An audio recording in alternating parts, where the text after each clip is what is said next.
Assalamu alaikum. I am Ahmad Ali Naqvi and you are watching Current Affairs, a Fortnightly Glance with Ahmad Ali Naqvi. नाज़रीन, आज के इस episode में हम बात करेंगे जो IMF के साथ पाकिस्तान की होने वाली डील है और जो प्रोस्पेक्टिव टॉक्स हैं ऑन अ न्यू डील, उस पर बात करेंगे। थोड़ा बैकग्राउंड की अगर बात करूं तो लास्ट टाइम जब PDM की गवर्नमेंट थी तो जाने से पहले they have signed an agreement with the IMF for a 9 months period, क्योंकि इंटरिम गवर्नमेंट थी और एक शॉर्ट टर्म एक एग्रीमेंट किया गया था under which Pakistan was to get $3 billion and the purpose was to avoid the default on external front. और इस डील के नतीजे में हमने देखा कि 3 फेजेज़ में हमें जो है 3 इंस्टॉलमेंट में पैसे मिलने थे। उनमें 2 फेजेस कंप्लीट थे, 2 रिव्यूज़ कंप्लीट थे।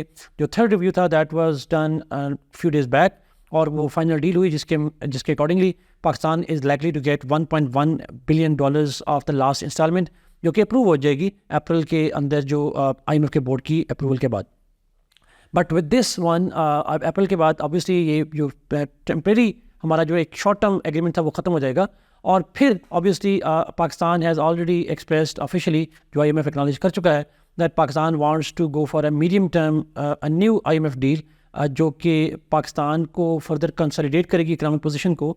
और उस वजह से पाकिस्तान जो है वो एक एक्सप्रेशन ऑफ इंटरेस्ट जो है वो शो कर चुका हुआ है और उसके बारे में टॉक्स भी जो है वो अप्रैल से स्टार्ट होंगी। अब आज की डिस्कशन है that will not be on the technicalities of that deal, it is more about the political things, political ramifications, political kind of factors जो इस डील को बनाने में और इस डील के जो कॉन्सिक्वेंसेस है उसको जो है वो बहुत इंपॉर्टेंट रोल उसमें प्ले कर सकते हैं। तो मैं अगर इस डील की बात करूं जो थर्ड रिव्यू हुआ IMF की प्रीवियस डील का, इस कॉन्टेक्स्ट में अगर मैं बात करूं तो इस के अंदर अकॉर्डिंगली IMF की कुछ डिमांड्स थी और वो जो डिमांड्स थी उस हवाले से ऑब्वियसली कि पाकिस्तान फिस्कल डिसिप्लिन लेकर आए और उस कॉन्टेक्स्ट में हमने 3 मेजर डेवलपमेंट देखी और में से एक डेवलपमेंट थी अबाउट द प्राइवेटाइजेशन पुश। हम देखें कि IMF जो है वो पाकिस्तान को पुश कर रहा है कि हमें प्राइवेटाइजेशन की तरफ जाना चाहिए, जो Pakistan obviously it is on the cards for last many years. और वो पुश जो है हमें नजर आएगी सबसे पहले PIA की सूरत में, PIA की प्राइवेटाइजेशन की सूरत में, but it would start from the PIA, it would not end with that, और एक प्रोसेस शुरू होगा। This is one of the conditionalities of IMF।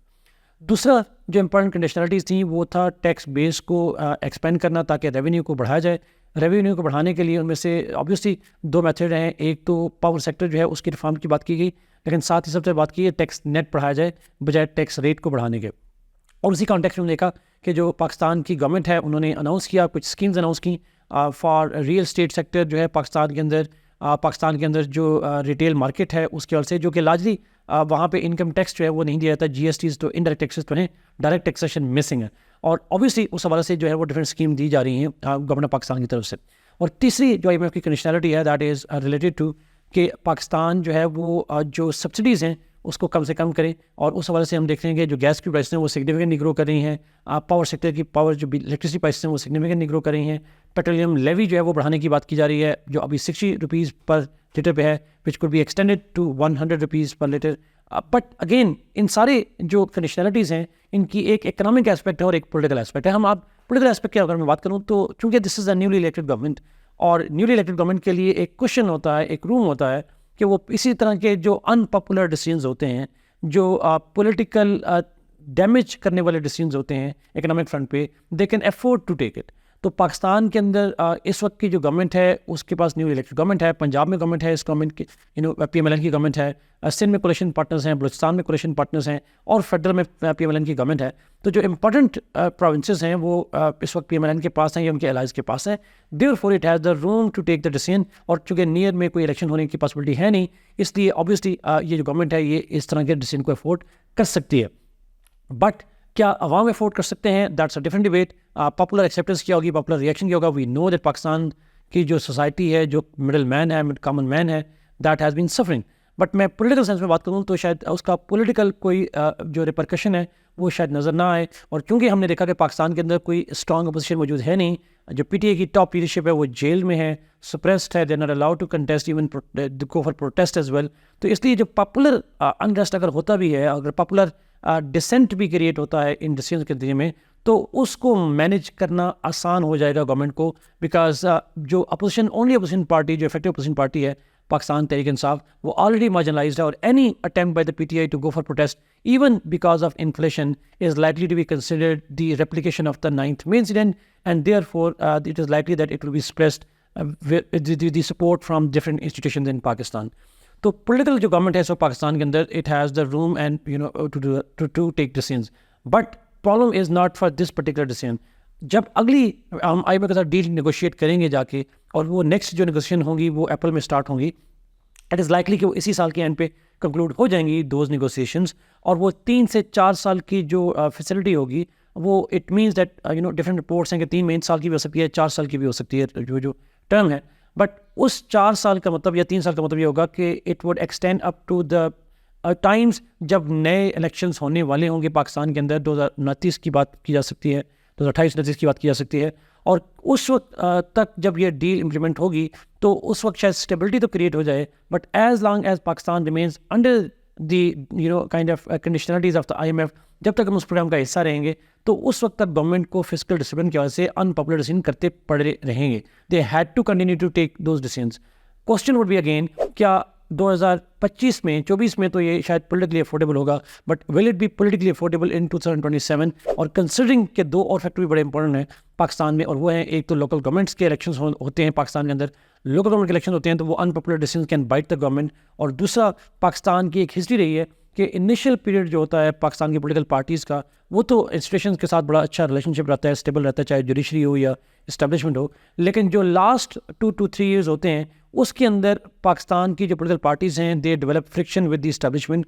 तो क्या उस वक्त जब आप इस्टेब्लिशमेंट के साथ फ्रिक्शन में, इट इज़ हाईली लाइकली कि आप होंगे, और इट इज़ हाईली लाइकली कि पाकिस्तान के अंदर जो है वो एक पॉपुलर अनरेस्ट भी होगा, तो उस तरह की गवर्नमेंट क्या सस्टेन कर पाएगी, सर्वाइव कर पाएगी?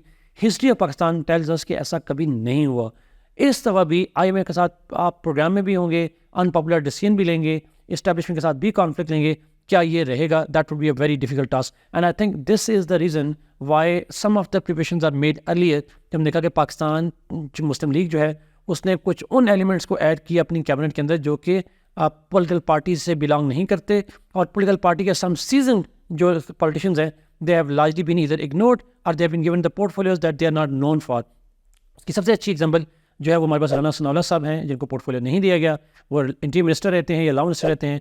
और दूसरा जो है वो पाकिस्तान के पास जो है इसाक डार साहब, इनको फॉरेन मिनिस्टर की पोर्टफोलियो तो दे दिया गया, but that's not his expertise. वो प्राइमरली अपने आप को इकोनॉमिस्ट कहते हैं, तो उस हवाले से उनको नहीं दिया गया। हमने देखा कि मोहसिन नकवी साहब ऐड होते हैं, हमने देखा कि औरंगजेब साहब फाइनेंस मिनिस्टर के तौर आते हैं, हम फॉरेन मिनिस्ट्री को भी। तो पाकिस्तान के अंदर जो डिफरेंट किस्म के टेक्नोक्रेट्स हैं उनको ऐड किया गया, और it is generally believe that this was due to the pressure from the establishment, ताकि कोई ऐसे डिसीजन ना किए जाएँ पॉलिटिकल लीडर्स की तरफ से इन मिनिस्ट्रीज़ में जो इस्टेब्लिशमेंट के साथ कॉन्फ्लिक्ट की बायस बने, और जो इस्टेब्लिशमेंट है they should be able to see a government which acts independent of the party interest and works for the national interest of Pakistan.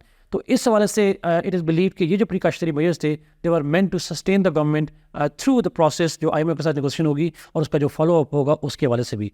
But this is all based on the calculations. This political scenario depends heavily on how the opposition is managed, how PTI actually manages its politics internally। जब मैं federal level पे बात करूँ और अगर मैं obviously बात करूँ प्रोविंस लेवल पे KP के अंदर, वहाँ वो कैसे परफॉर्म करते हैं। फिर it also will depend on the legal aspects of the cases on PTI leadership, and particularly the fate of Imran Khan साहब himself। वो किस तरीके से पॉलिटिकल इन जो केसेस हैं, वो जो पॉलिटिकल डिसीजन लेते हैं, उनका जो जेल के अंदर होना है या बाहर आना है, how would it fair for this government as well, वो भी एक फैक्टर होगा। सो हम कह सकते हैं दैट ये जो IMF की डील है this would add to the problems of the political government, और कोई भी पॉलिटिकल गवर्नमेंट शायद उसको इतने अच्छे तरीके से मैनेज करना मुश्किल हो जाएगा, बिकॉज आप IMF के साथ डील में जाते हैं तो अनपॉपुलर डिसीजन लेने पड़ते हैं। अगर अनपॉपुलर डिसीजन लेने पड़ेंगे तो आपके लिए इलेक्शन जीतना मुश्किल हो जाएगा। एंड वी नो दैट 2024 का जो इलेक्शन है जिस तरीके से हुआ, जिस तरीके से मैनेज किया गया PMLN के लिए, वो शायद नेक्स्ट टाइम पॉसिबल इस्टेब्लिशमेंट के लिए ना हो। And this is why it is believed कि जो PMLN की गवर्नमेंट है, जो करंट गवर्नमेंट है, इट इज़ लाइकली कि वो अपने जहाँ पे क्रैश भी करना चाहेंगे तो वो IMF की डील को बुनियाद बना के क्रैश करने के बजाय वो किसी ऐसी बुनियाद पे अपने आप को क्रैश करना चाहेंगे जिसकी बुनियाद पे वो पब्लिक सिंपैथी गेन कर सकें। और पाकिस्तान की पॉलिटिकल गवर्नमेंट्स नहीं हैं, उनके लिए सबसे आसान तरीका सिंपैथी गेन करने का जो होता है वो जो इस्टेब्लिशमेंट है उस पर इल्ज़ाम लगा के अपने आप को पावर से हटाना होता है। Imran Khan benefited from this conspiracy, and PMLN की जो गवर्नमेंट है it is also likely to take the same course. Thank you so much नाज़रीन for watching this programme. Kindly on your screen आप देख सकेंगे एक आपको एक लिस्ट ऑफ वोकैबुलरी नज़र आएगी as well as one liner. अल्लाह हाफ़िज़।